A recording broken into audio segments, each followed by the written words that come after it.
Good evening, ladies and gentlemen, and welcome back to the SQ1 Champions League. We are on week 6, day 2 here in this massively competitive league, and we've got an absolute treat for you. First game between Royal Reapers and Orthrus Gaming. I'm, of course, Will Viper in Whittingham. I'm going to be taking you through these games alongside Varys, who's going to be joining you today. How are you doing, my friend? I'm doing really good. I'm really excited to be here for this game. I think it's going to be quite a spicy one. It's going to be two very different play styles coming up against each other. So I'm really hyped. Yeah, we are, of course, Orthrus Gaming and Royal Reapers, as we do jump into Champ Select very quickly. We're on the ball today, ladies and gentlemen. These are two teams that are... we're kind of halfway through the split. We can start talking about where the teams are kind of sitting, where the kind of blocks we've got. And both of these teams are fighting around that top 4 spot. They are both competing at the very top level of this league. Royal Reapers may be scrapping a little bit in that kind of 4th spot right now. Orthrus Gaming obviously having a resurgence of playing very well. So we're going to have to see how these two teams can stack up. One of these teams will come away with the victory, and we saw Orthrus Gaming do that last time these two teams met. We'll have to see if Royal Reapers can even up 1-for-1 in this head-to-head, or whether Orthrus Gaming will get the massive 2-0 over their top 4 rivals. Also to note that Orthrus Gaming are still undefeated, so is Royal Reapers going to take this away today? That's the question. What I'm looking at is, can anyone take this team down from their undefeated streak? Yeah, of course, Orthrus Gaming joined us quite late on in the league. They were one of the teams that came in after a couple of weeks to fill out the league when a couple of teams sadly couldn't compete anymore.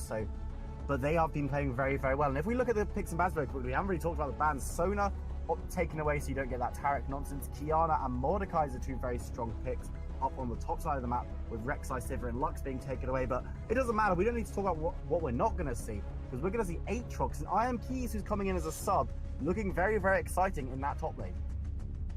I'm not surprised to see the Aatrox first picked here. It's just the staple point of top lane right now.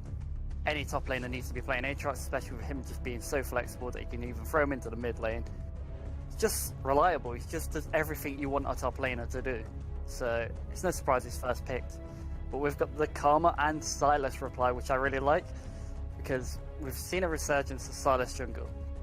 And this champion in the jungle seems to do really well into literally need anything. So there's so much you can do with it. And then we've got the flex of the Karma in there too. Yeah, we do have Karma, Silas, Aatrox and SQ1 being locked in. I must also mention there are a couple of substitutes, maybe some names that aren't as recognizable on these two rosters, because IMKeys up in the top lane over on the side of Orthrus Gaming will be subbing in up there. And we've got Imbi coming in at Marksman to sub in for Payne Trevelier, who is not with us tonight. So we'll have to see how these two players can play on these rosters. We've seen Imbi a little bit more than IMKeys in this league so far. Sejuani and Nautilus being knocked in. That's a very nice, big, tanky front line already picked up by Orthrus. Yeah, we have literally a mega front line on the side of Orthrus. We've got the Aatrox, the Sejuani, and the Nautilus. It's going to be very hard to cut through this, so now we need to see what reply Royal Reapers can have to get rid of these tanks in their face.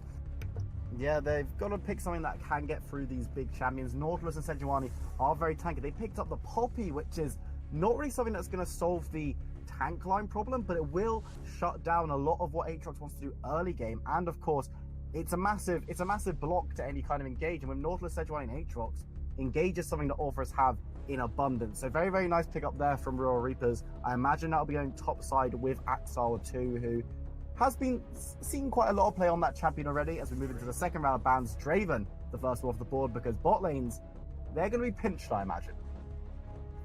Yeah, I think you're right, and especially with one of the bot laners being a sub, they might look to focus that a bit more. With Imbi coming in as a sub for side of Royal Reapers, they might be looking to throw more attention towards that bot side, especially with so many self-sufficient laners.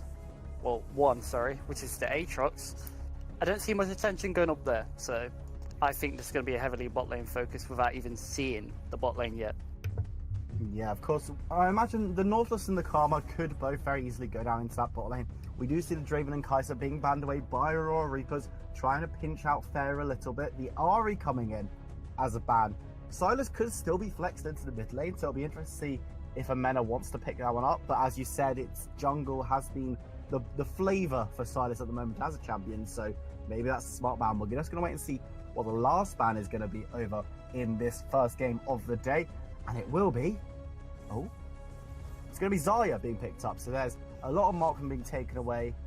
What kind of marksman do you expect to see other than the Ezreal, obviously, because we've just seen that locked? So, I actually didn't expect the Ezreal, to be honest. I expected something more to shred the tanks. It might even lean towards the Vayne or the Ashe. And with the Ashe resurgence we're seeing, I thought she would be prioritized here, but she's not picked yet. There's still potential. Okay, so we're going to have to see what the reply is, because Ezreal, of course, quite a safe laner. We've seen a lot of AP Ezreal knocking around as well. The Akali being knocked in. That will most likely go into the hands of Rengar in that mid lane for Orthrus Gaming. A champion that was very abusive and very prevalent a while ago, but hasn't been seeing too much play recently. I'm excited to see how this one does. And there you go. Ooh, actually, we don't talk about hovers here, because they're showing all the marks. And I was like, okay, we can talk about this, but we're going to wait to see what's locked in to see how big brain you are. And as you said, the Ashe has been locked in over on the side of Orthrus.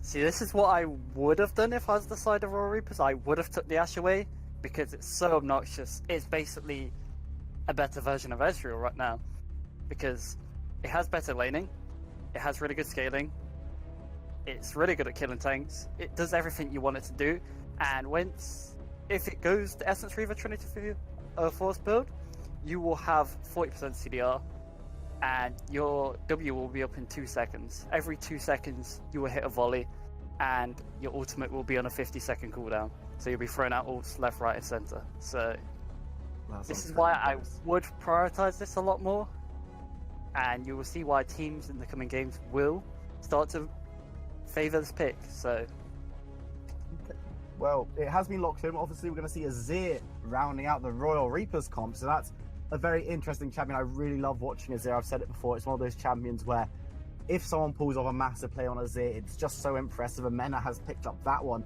into the Akali. So now we've seen how these two teams round out. Of course, Varus, we talked before we came on to cast about how these two teams like to play, about Royal Reaper's playstyle, about Orthrus' playstyle. Do these compositions fit in with what we were discussing, or are there any surprises to you? There's a little bit of surprise for me on the side of Orthrus. I thought they'll take more of an early snowballing mid laner. They do have a snowballing mid laner, which is Akali. She can still assassinate people level 6 pretty easily, but I expected something along the lines of the Talon, or even the Aatrox could have went mid here. I expected someone just to snowball early and carry that snowball into other lanes, and they seem to have favoured that playstyle in the past. So I'm really surprised that they did go for that. But it does fit their comp, because they've got so much disruption with a Nautilus, Ashe, Akali, and Aatrox. There's just going to be so many flanks you're going to have to look for in this game. So I do like their comp. I'm just surprised that they picked Akali.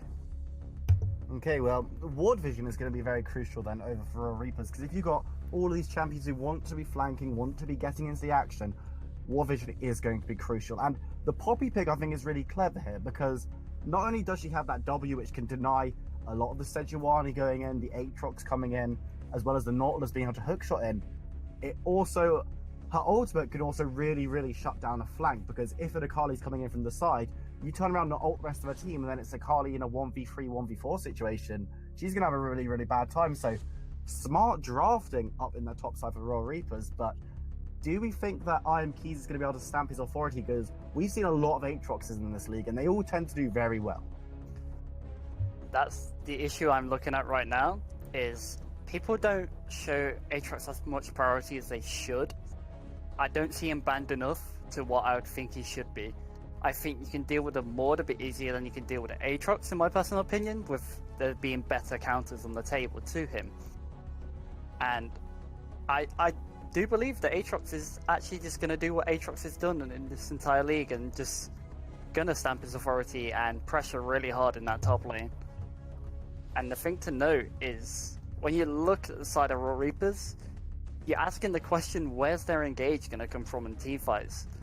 All you see right now is them going to have to really just kite back and counter-engage in teamfights. If they do that, they can do really well, but they need to make sure they're playing on their terms.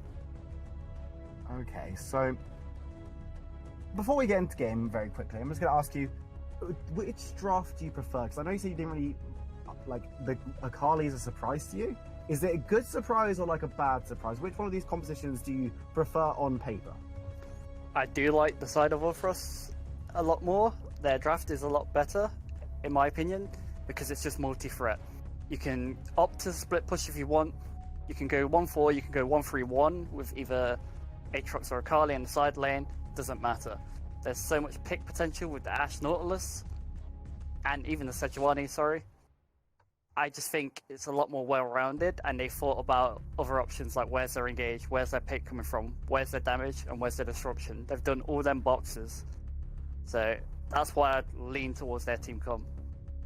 Okay, well, as I imagine, I can't see the stream right now because my computer doesn't like it when I cast the stream at the same time, but make sure you're hitting those 1 and 2s to see who you think is going to be winning out in this game. Orthrus Gaming on the blue side with their flanky, engagey composition, or if you think Raw Reapers on the red side are going to take this one with their more eclectic bunch of champions. And of course, Orthrus Gaming did win the reverse fixture this season in this game, so they're going to want to repeat this.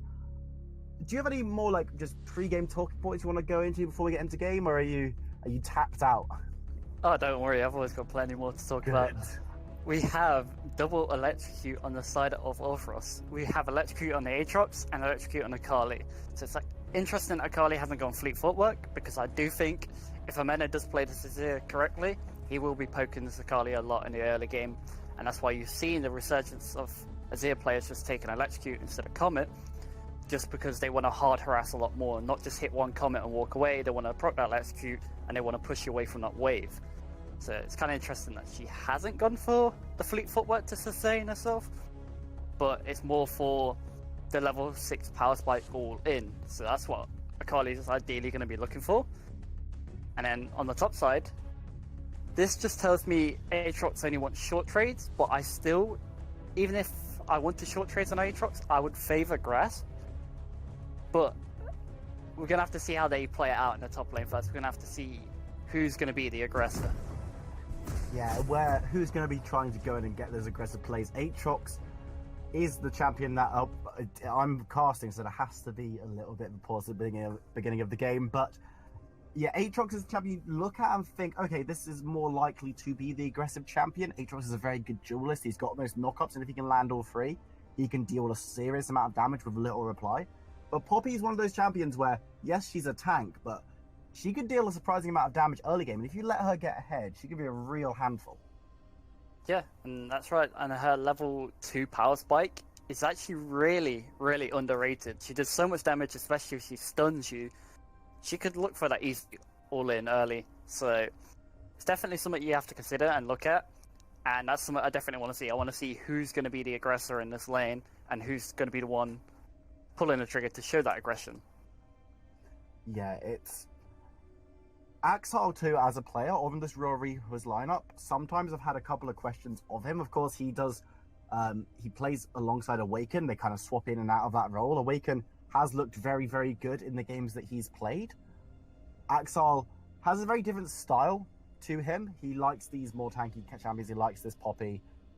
Obviously, we've seen Awaken a lot on the Aatrox and stuff like that, but I want to see if he can come in against the Substitute, who's a high elo Substitute, Grandmaster player, but his Substitute again might not be as known or know as much about this league and this roster as his counterpart would. So Orthrus Gaming are going to be looking to play a bit around that top side, I imagine, but with the Ashe Nautilus, that's just free engage on the bot side whenever you want, pretty much. Yeah, and she does have the Comet in this lane, which is what you would usually take with this build. So she is going to opt towards that Essence Reaver Trinity Force. And it's going to be a lot harder to poke her out as you'd want to as the Ezreal Karma, because there's so much threat of that all-in that it's something you have to really be scared of. Yeah, we are now into game, ladies and gentlemen. It's going to be Orthrus Gaming on the blue side with Raw Reapers over on the red side. You can see more standard lines of scrimmage being set up. No nonsense right now, no engages. It does look like the junglers are going to be starting on opposite sides of the map, unless we see a bit of a travel from either of them. It might be a case of both of them starting their red buff and then looking forward, which means that we won't see any 3v3s or 2v2s in the early game, because they'll be on opposite sides of the map. So, back to that Aatrox Poppy, by the way. I think I have the answer I already wanted by looking at items. Aatrox has a long sword and refillable. I already see the aggression coming from Aatrox here just by items. He wants to kill this dinner. He wants to kill Axile. Yeah, and the Poppy's gone for the Corrupting Pot, which isn't the most passive item either, because you want to be getting in there, getting that true damage on early levels. So hopefully that'll be an explosive top lane. It does look like Orthrus Gaming will have the advantage there. SQ1 starting on the bot side means that she'll be pathing up that way with Silas. Obviously starting at Raptors as you do on the Silas jungle pick. So Caracal will likely be more on that bot side, trying to help out Imbi and Francesco in a matchup that they're not going to have a great time with. While Karma puts out a lot of damage early, I can still see this lane very much going the way of Fair and Fury on this Nautilus Ashe bot lane. Yeah, and I would agree on that statement. And the Ashe has even took extra caution and took the Doran Shield in this match just to make sure there's no chance she's actually going to throw this lead while getting poked out and having to base early, because she doesn't have this TP. Both bot laners do not have TP in this game.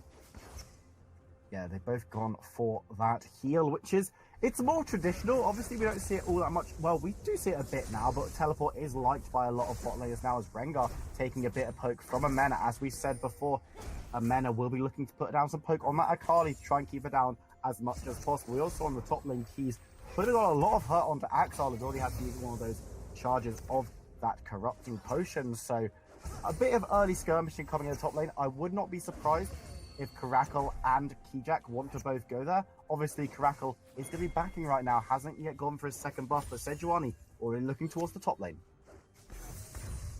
So we see the Silas gone base as well, and the Sejuani is lurking towards the top lane. She's just going to go for a standard Scuttle Crab.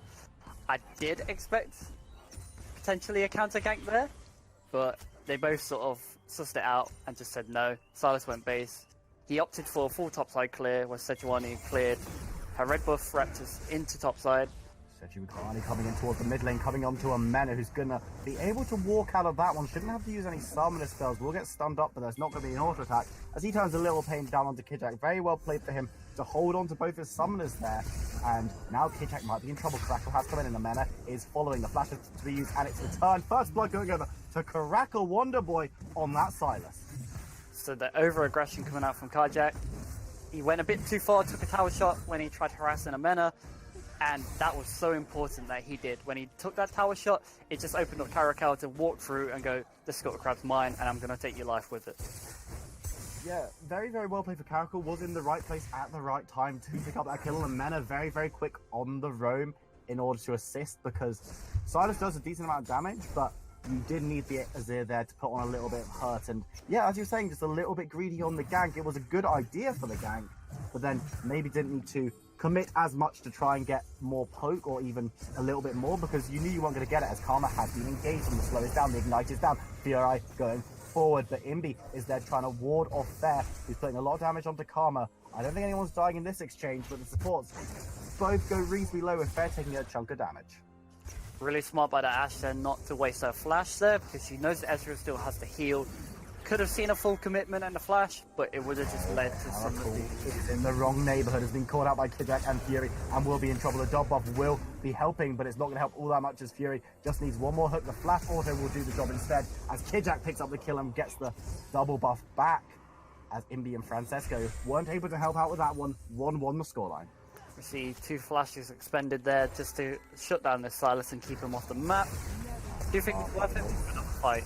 Yeah, she's going to be hooked in, has to flash away, and now Imbi's trying to return a little bit of damage, but the Karma, she's been a magnet for these anchor shots for the past couple of minutes. She's going to have to be careful, because now she doesn't have the escape of the flash. Yeah, and Fury's been on point with these hooks. He's been seeking out this Karma and hitting her every time, and it's really smart that he's just going for Karma, not Ezreal, because when Ezreal does have that arcane shift, it becomes a lot harder to actually lock him down with this. Yeah, the Ezreal, of course, is very, very hard to lock down, as you said, but his mana is reasonably low, so if you can get something onto him, he's not going to be able to return damage and get away, so that's always a consideration. But Fair and Fury have decided to go back. They want to just reset, get some items onto their belts, and as you said, it looks like they are going for that Essence Reaver build, so that's going to be interesting to see how that one works. I'm a traditionalist. I like my Lethal Tempo and my Runan's Hurricane on that Ashe, but we'll have to see how this new build goes, because honestly, she's doing pretty well in lane. So the thing to note about this build, Ashe's volley has a 1 ratio. So all the AD you get really gets stacked up on that, and it does really, really hurt. So once you get these items, you get so much AD from Trinity Force, Essence Reaver, IE, that you will see how much she starts to just put out the pain. That's going to be interesting to see. I mean, it doesn't sound like all that much fun as Rengar's taking a little bit of poke from a Mena, but does manage to engage. And look, there are people coming in on the side. Aatrox and Kajak already there, and the Mena will fall. It's going to be Keys picking up that one on the Aatrox from a nice quick roam. I see Caracal coming up towards the mid lane with Francesco, but it doesn't look like they're going to be able to get anything off, as a nice Essence Reaver buffer will stop the Nautilus hook in its tracks. Caracal and Francesco might have to be careful here, actually, as Kijak has got support. It looks like Caracal has taken the wrong route out and will be stunned up. A lot of damage coming down as Francesco tries to get the slow down, but Sejuani can't be slowed. Caracal running back towards the towers, taken reasonably low, though. Sejuani doesn't quite have the damage pre-6 to deal with that, as then he puts a little bit of poke down on the bot lane. A bit more action in the mid lane as Rengar going to be engaged on, but nothing too much is happening as we see the game's still quite action-packed, but I'm sensing that we might see a little bit of a slowdown as Sejuani moves down towards that bot side. You see him playing a lot more steady and less heavy aggression by the side of Orthrus this game, and the Aatrox roam when he roamed was really smart, because when he roamed, he pushed the lane in fully, so Poppy couldn't follow at all. He's forced to use his flash and then get away over Baron Pit. That's just an overextension from the Aatrox, and he's lost a massive resource there, basically for free. Seems like as soon as we talk about him, seems to do some opposite. Gets caught in a position where he has to waste his flash. Still has the CS lead in the top lane. We've just seen some aggression now from the Poppy.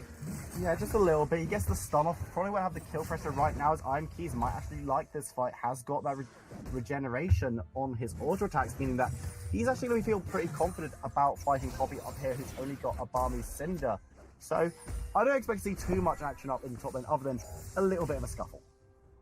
I expect all the attention to still be around mid lane, because whoever snowballs his mid lane more, it's still quite even. Axel might have made a mistake though, as he's going to be tonked and killed. Rengar going low as well, but Caracal now is the ultimate from Aatrox as well. It looks like it's going to be a 1v1 fight with the World Ender, but neither of them going to be able to get killers. We see the ultimate coming in onto Indy, but the knockup lands on the Francesco as well, who does go down. Kijak will be picking up that one. Orthrus Gaming have turned on the heat, and they pick themselves up 2 kills across the map. And now they know this is free Dragon 2, with the Silas showing in top side, so there's no threat of them losing this Dragon. So it's just a really smart move by the Sejuani, sitting in a bot lane bush, just waiting to pull the trigger with a Nautilus, because they know this Karma keeps getting caught, and they do it again. It wasn't even the ultimate onto the Karma, the ultimate was landed onto the Ezreal, as we do see that Infernal Drake picked up. Fiora using that Hex Splash will get the stun onto a Mena, who's going to be going low. The Ignite will be enough. Rengar securing that one. That's the 5th kill of the game over on the side of Orthrus Gaming. And Akali, she's having a pretty good time in this mid lane. Her farm's looking good. She's getting poked a little, but she's got her first kill now. She won't be worrying too much. And we see Orthrus just up in the that they can take over this game now, and they're just speeding up the game to their fashion and just how they want the game. Caracal might be in trouble. That's been caught out by Rengo, but Axel is there in support. Caracal now has the ultimate to use if he so desires. Axel there, but has run directly past Akali, who is stealth. Caracal is ignited, might be going low, but it might be Rengar who's in trouble now, running the wrong direction. Axel picks up the kill there as Caracal gets away on a sliver of health. Very unlucky there by the Akali. Didn't expect the healing coming out from the Silas, but of course Silas healing was increased a few patches ago on his Kingslayer, so it's still heavily underestimated. And the difference between him living and dying, and it's just good timing that Poppy was there. Might have the damage here, does get that second volley, the slow just lands, and as does the Anchor Fair, picking up that kill, first one of the game on this Ashe, and Imbi was getting clocked by that Crystalline Arrow. There was nothing he could do as soon as that all landed. And we see a bit more action in the top lane as Axel gets the stun against the wall. It's going to be Keys though, who looks the better off in that trade, as the two are forced away from each other. I'm sorry, there's so much action, I'm just cutting it every time to like analysis. I'm like, no, there must be more fighting. No, it's okay. Just keep doing what you're doing. I was literally just going to mention that Ashe is on 2k gold right now. So she is going to come back with probably a full item, or nearly a full item on Essence Reaver. And it's just become more oppressive for Ezreal to actually do anything in this lane. You can see why she is prioritized, and you see why she will start to just hurt and hurt and hurt. And she's in trouble, though. The ultimate has been used. The knock-up is there. Mena doesn't get the damage down, but here comes Rengar with a decent amount of damage. That's a nice wall from a Mena. As Francesco turns up, but now Caracal is in trouble and does go down. The ultimate coming in from Ezreal will get a lot of damage down, but Fair is turned up to get the double slow. Fury turns around, trying to get onto a Mena who is low, goes down. Rengar picking up that one, and now the slows from the auto attacks as well as Fair using that volley might be enough. He's going to be caught out by IMTs on the flank anyway and goes down for the double kill onto Rengar. Orthrus Gaming are 9-2 up. They're looking pretty solid this game. It's a disaster here for Raw Reapers. They overcommit for a kill, not realizing Amena ran out of mana after he used the Emperor's Divide. And as soon as he used that, he resumed, they knew it, and they was just like, wait, we win this. And then just turned that fight on its head. And they're just looking to snowball this lead even more with a Rift Herald in mid. Yeah, there was no one to defend that mid tower. It probably won't go down. Caracal is the first responder to that scene, but a lot of gold going down into the pockets of Orthrus Gaming, and they are looking dominant. They've got about a 4k gold lead already in this one. It's only 12 minutes in. It's gonna take some time for Raw Reapers to get back into this one if they are able to, and Orthrus Gaming, they're just looking the better of the two teams as Kidak is looking to fight Crackle, who is a level up, but easy escape there for SQ1. See, this is the only issue I've seen with the side of Raw Reapers team comp. It's like, as soon as you get behind, there's very little you can do. You got Ezreal who just wants to get to his mid-game power spike, Azir just wants to scale. Poppy does have that early aggression, but you don't really have much engaged to actually pull the trigger to get these picks. A double ultimate, but neither of them land quite how they want to, but Nautilus has been on point with those hooks, manages to get it. Indy will go down to Fair, and here comes Caracal, but he is being rooted. He has to get out of that one as the stun comes down. He's going to jump back in to try and get a shield and a heal, but we'll go down for the double kill. Fair picking up that one on the Ashe. And that is absolutely masterful fight, even with ultimates not landing. Axel and IMT now scrapping in the top lane. Aatrox is the lower of the two, but they're fighting in a blue minion wave. IMTs will be ulted as knocked up as the minions are putting down some damage onto Axel. The world ender has been done, but he will be knocked up. Axel now having to flash away, but IMTs will follow. He's stunned into the wall though, and a lot of damage coming from the Poppy. Neither of these top lanes has died yet as the world ender will chase. As Axel will pick up that one. Massive damage there on the Q from Poppy. Very, very close fight, but Orthrus Gaming still want more. Rengar going on to Mena, already half health. The cleanse come down to get rid of the ignite, but Mena doesn't have a way out right now. He's trying to play those mind games, and Rengar just jumps over and will follow, but the flash comes through from Mena to safety. But that was just mind games on all levels in the mid lane. Now you get some time to breathe. We see the aggression in the top lane not going the way Aatrox wanted. He kind of got baited by the flash into the Poppy stun. Really smartly played by Axile. I thought he was just going to wait for the buckler to come up, but he just waited for Poppy's Q, slammed it down, got the kill, and then just the dance around in mid lane. Yeah, just the dance, the mind games of we can both go over this wall, but who's going to do it first? Because then the reaction can happen. So very well played as Crackle might have walked into a trap. Kijak doing a lot of CC, and here comes the wall, but it's 3v2 right now, and it might be Raw Reaper's fight. They do manage to pick up the first one onto Rengar, on the second one onto Kijak. Fury might now be the target as the three are chasing. He gets a nice anchor away, and will use that ultimate to get the knock up on two, but Axel has been sped up. Francesco joins the fight, and now the stun comes in, but he's still going to be able to get away from this one. Caracal not want to chase any further. No overextensions this time. Raw Reapers pick up a nice couple of picks, but Iron Keys in the top lane looking to get another tower for Orthrus. This is really what you wanted by the side of Raw Reapers. You needed to commit something to actually get something back from this game. You're going to lose a tower, sure, but you're actually going to get a dragon and some kills. You're getting some of this gold back of what you need. So, just what I wanted to see from Raw Reapers right about now. They need to show this aggression to actually get these kills back, to get this gold back. And sometimes it's just going to cost other stuff. You're going to lose a tower, but for them kills and a dragon, it's more than worth it. Yeah, absolutely. Like you do lose the tower topside, but you're probably losing that anyway. And to get those 2 kills into that Mountain Drake, which is such a nice dragon, and it allows Raw Reapers a little bit more priority on these objectives, and to be able to push and get these towers back. Plays have now fallen off as we are coming up to the 16-minute mark, so they're going to be able to try and get more bricks on the board. But Orthrus Gaming, they're the ones on the siege right now, and the Crystal Arrow, it's going to miss. Here comes the teleport, and the ultimate has been stolen off the Nautilus. Caracal looking to just zone them away as we do see Axel coming down as well.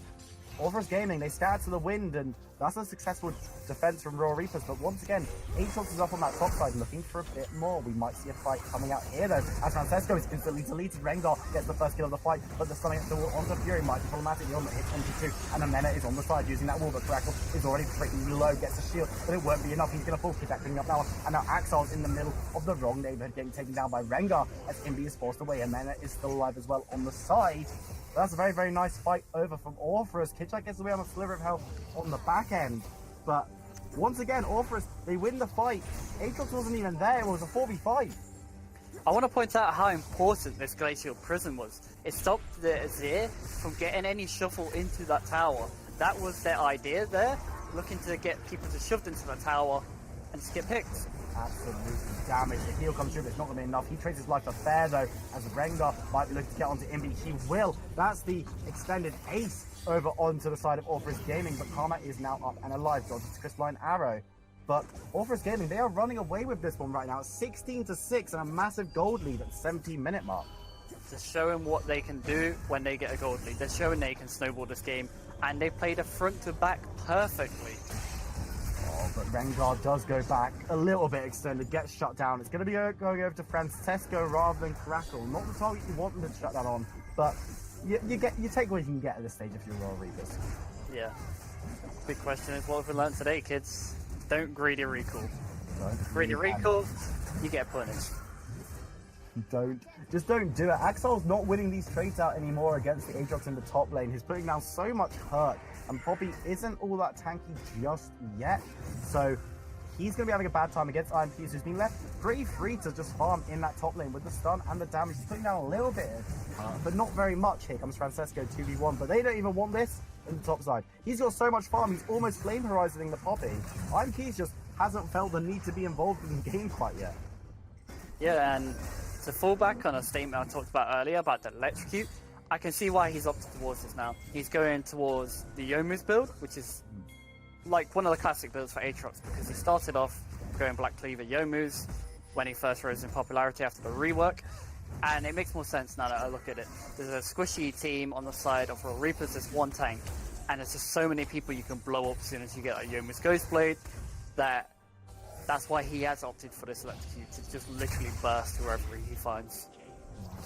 I'm seeing the brewings of a team fight up in that top side jungle. You can see members of Orthrus, they are looking for some damage. You do see Crackle has got that Sejuani ultimate, and Fury might have overstepped a little bit. Some damage is falling down, but the Nautilus won't worry too much about a little bit of poke. He is pretty tanky at this stage, 1-1-13.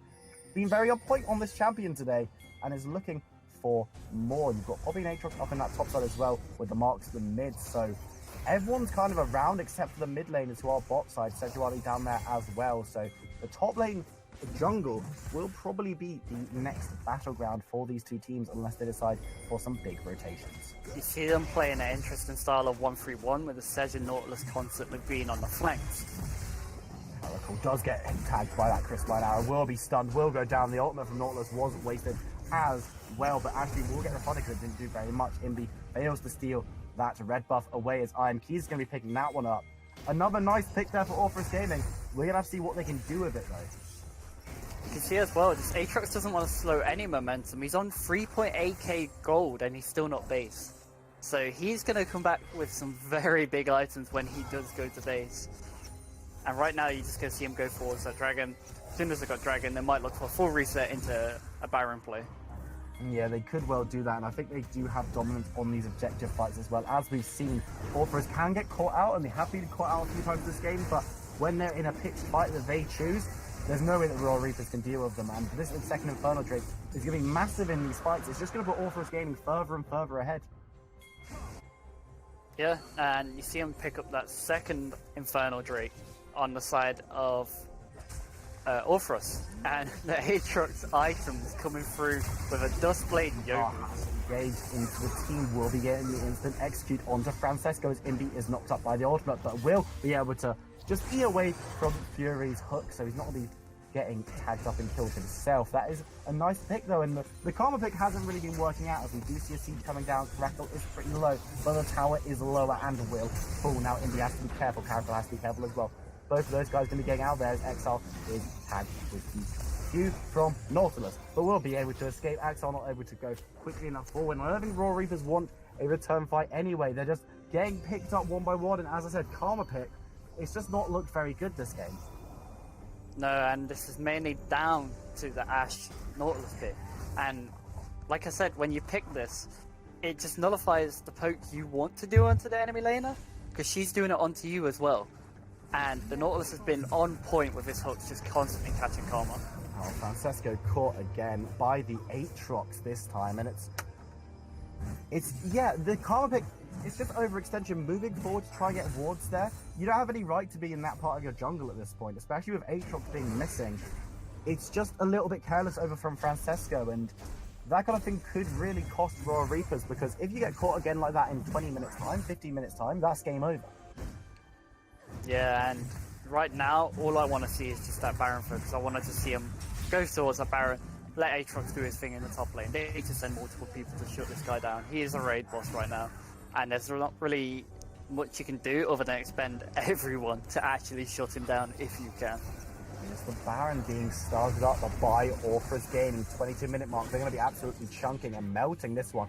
Caracal is now going in blind. It's going to be Amena who's the target of Rango's Fury as Iron Fuse gets the first kill on Caracal. Amena goes low as well, but the Akali goes golden in the backline. The option Ezreal will not tag though, as Rengar will be taking down Indy, picking up that one. Axel now going for a fight into Iron Fuse, is now gone world under. Baron still hasn't been finished. Iron Fuse is jumping through the fight, gets the kill onto Axel and will resurrect. Hijak on the side trying to get Francesco, but Amena putting down a decent amount of damage. Imbi trying his best to put down the poke as Hijak is forced away. Bear's still full health though, so he might be able to continue this fight if he wants to. Baron is successfully stopped, and honestly, that's all Raw Reapers could really hope for from that play. Yeah, and this is literally the perfect case scenario right now, and you're stopping Orthrus from actually accelerating and taking this Baron. It's the ideal situation. There's not more you could actually want it from this.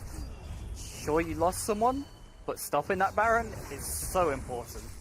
Yeah, they're still trying to chase members of Orthrus out of the area as well. Fair has now gone pretty low, as we saw Francesco being pretty brave running towards that Nautilus to stop back.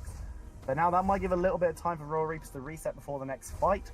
They're going to be back up full health. They're going to get a couple of items on their backs, and honestly, that was an important play, but it's not going to save Royal Reapers. They need to get something a bit more from their next players. Axel and Iron Keys might go for a scuffle in the bot lane. Doesn't look like they're actually going to, as Vision being cleared out a little bit by Kijak.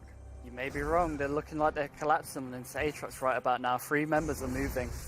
Man, they're getting some damage down the world, and there has been popped. Axel gets the stun on the wall. The wall of Azir won't be enough, as we're gonna see Axel going pretty low, but Iron Keys is being chased down. Rengar is there as well. Crystalline Arrow does tag onto Ashe, who's going to be going down, and now Rengar might be getting enough damage until Manage to get the kill will be, and Caracal doesn't win that 1v1, I don't think, especially with support in the neighborhood for Orthrus Gaming. And it looked like a good fight, but then it just got turned as soon as Akali showed up, and now the Baron started again. Raw Reapers don't have their solo lanes to contest. It was very respectful what they tried to do there. They tried to get a bounty there from the Aatrox. They needed some gold to get back in that game. They've seen Aatrox overextended, but they didn't have enough damage to burst him down. They don't have any grievous wounds either. So he just has the freedom to do what he wants, really, and he got back up in time. Now they just get the Baron. Yeah, I think they do get a Baron for free. The rest of the Raw Reapers are there trying to put some poke, trying to get a contest down. Caracal could go for the steal right here, but Imbi's going pretty low, and Rengar chasing down the backside. Look at the teleport into Baron pit coming in from Axile. Raw Reapers might stall this one out just enough to actually prevent the Baron being taken right now, but Axile is going to be hit with that Crystal Arrow. We do see a double kill up on the top side for Iron Keys as Poppy goes low. Caracal has jumped in as well, throwing everything at this one, but Axile goes down for the triple kill. Golden Silas will not be enough. Quadra kill over for Axel. Amena is the only member alive right now. He's not going to be able to do anything about this Baron buff. It's going to be taken by Orthrus Gaming with a bunch of kills as well. And they might even push for big things in this space. See Aatrox chasing for his pentakill. I don't think he's going to catch him this year. He's just going to jump away. Oh, he jumped over the wall though. He might be looking for it. I don't know if it's going to be too late for the pentakill. Amena just playing Ring Around the Roses with the wall. Might be able to get away. He will deny the pentakill from Iron Keys on this Aatrox, but honestly, that might be too little too late for Raw Reapers, because they're not going to be able to defend against these Baron minions right now. It's just going to be about, can Raw Reapers get a pick right about now? Can they get a good shuffle into the tower? Yeah, picked himself. The Ignite will be cleansed, but K-Jack getting another kill on the SQ1. Has been pretty abrasive in this game, but will get caught out. Fury puts his ultimate down as K-Jack will be looking to do the tank from the midline. You see Chris Blunt arrow landing, killing character Wonderboy, as Indy's on the side doing a decent amount of damage to Axel, the next one to fall. As Francesco running away gets tagged up by the Nautilus once again and will die. Indy taking a lot of damage, flashing away from the Aatrox, but this will likely be the ace, ladies and gentlemen, and I think it's not unfair to say this will likely be the game. Orthrus Gaming don't lose a member in that fight. They've looked so good this game, and they're pushing on to the Nexus. They played so smart around their comp this game. They waited for power spikes, and then just as soon as they hit them, they amplified this game. They knew when they could push their leads, and they just took it slow and was really patient with this game. And I'm really excited to see them play more games, definitely for sure. Yeah, Orthrus Gaming at the 27-minute mark managed to take down Royal Reapers, and they looked so good. They looked so dominant in that play. Royal Reapers, the draft was quite interesting, but Orthrus Gaming, they just had it from just very early on. They didn't let up. They kept the tempo high, managed to keep getting objectives, and Royal Reapers, they just could never throw on the brakes.